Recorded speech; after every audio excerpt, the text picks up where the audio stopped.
This is day 4 after post surgery और मुझे ऐसे स्वेलिंग हुआ है। राइट लेफ्ट आईज थोड़ा ज़्यादा है।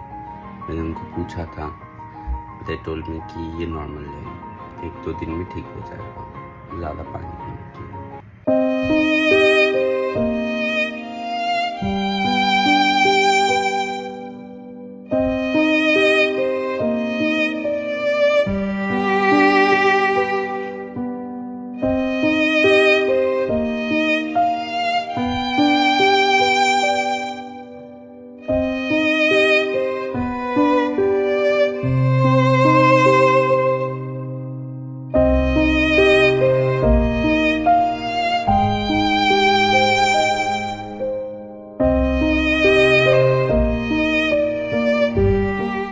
তো হ্যালো বন্ধুরা, আপনারা কেমন আছেন?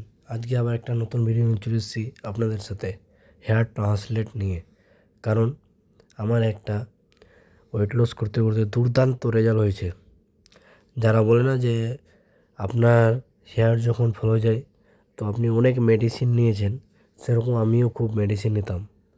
কারণ একটা মিনক্সটোডিল 5% দাম হচ্ছে গিয়ে 2000 টাকা, মানে মাসে আপনার 4টা করে লাগে, ঠিক কি না? কিন্তু আমি সেগুলো ইউজ করেছি শুধু চুলকে আটকাবার জন্য, কিন্তু তাও কিছু করতে পারিনি। তখন আমি যখন ওয়েট লস করতে লাগি তো আমি মাথার চুলের ছবিটা তুলে রাখি, যেহেতু আমি অনেক জায়গায় শুনেছি যে হেয়ারও গ্রোথ হয়ে যায়। তো মাথায় যখন একদিন মোটামুটি 10 মাস পর যখন আমি দেখি তো আমার ওখানে চুল চলে এসছে, তো মনের মধ্যে একটা আলাদাই আনন্দ। তো রেজাল্ট শুধু আপনার ফাস্টফুড খেলে এগুলো হবে না, আপনাকে ভালো মন্দ খেতে হবে, যেরকম ড্রাই ফ্রুট, তারপরে জাঙ্ক ফুড ছেড়ে দিতে হবে আপনাকে। তারপরে নিজের লাইফস্টাইল ব্যাড হ্যাবিটটাকে চেঞ্জ করতে হবে।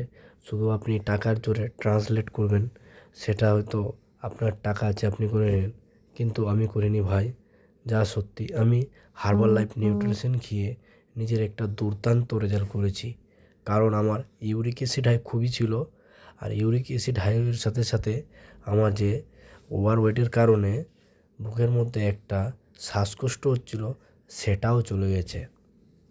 সত্যি কথা বলতে যে আমাকে অনেকজন বলেছিল যে হার্বাল লাইফ খেলে নাকি কিডনি নষ্ট হয়ে যায়। তো আমি বলি, কোনো কিডনি নষ্ট হয় না। আপনাকে শুধু মেনটেন করতে হবে কি, জল 4 লিটার খেতে হবে সারাদিনে। তারপরে আপনাকে লাইফস্টাইলটা চেঞ্জ করতে হবে, জাঙ্ক ফুড খেতে হবে না, ব্রেকফাস্ট ঠিক রকম খেতে হবে, হেলদি টেস্টি খাবার খেতে হবে। আপনি সকালে গিয়ে পুরি পরোটা খাবেন, সেটা আপনার লিভারে অবশ্যই অটোমেটিক গ্যাস অ্যাসিডিটি আসবেই তো আসবেই। কারণ আপনি একটা ফাস্টফুড খাচ্ছেন, সে আপনার কত ক্ষতিকারক আর কত ক্যালোরি যাচ্ছে সেটা আপনারা জানেন না। আমিও এই ব্যাপারে আগে কিছু জানছিলাম না। যখন ক্যালোরি সম্বন্ধে জানতে ইচ্ছা করি যে এই জিনিসগুলো খেতে কত টাইম লাগে আর কত ঘন্টা, মানে আমাকে একে এক্সারসাইজ বার্ন করতে হবে, তারপরে তো স্টার্ট জার্নি আমার। ভিডিওগুলো দেখতে পাচ্ছ যে এক্সারসাইজের, ওগুলো কিন্তু মানে যখন আমার ওয়েট কন্ট্রোলে আইডিয়াল ওয়েটে চলে এসেছি, এইটা হচ্ছে আমার আইডিয়াল ওয়েটের, তারপর দেখছি যে আমার একটা দুর্দান্ত রেজাল্ট হয় যেটা হেয়ারের। আজকে সবাই কাটছে যে হেয়ার ট্রান্সলেট করো না, এই ফেক ওই ফেক। আমি কোনো ফেক বলি না ভাই, আমার নিজের রেজাল্ট হার্বাল লাইফ যেহেতু একটা নিউট্রিশন খেয়ে হয়েছে, এর থেকে আর রেজাল্ট ভালো না। আজকে দেখছেন যে ছেলেটা অত টাকা দিয়ে হেয়ার ট্রান্সলেট করেছে, মুখে সোয়েলিং, তারপরে কত ইনফেকশন হয়ে গেছে, সে হসপিটালে ভর্তি আছে। মানে যে একটা ব্যাপার, বিশাল ব্যাপার। কারণ আমরা চাই, কারণ আমাদের ওভারওয়েটের কারণে আমাকে একজন বলছিল আপনি নাকি ডাক্তার হয়ে গেছেন। ডাক্তার না, আমি ডাক্তার হইনি, শুধু আমি রুলস রেগুলেশনটা চেঞ্জ করে নিয়েছি।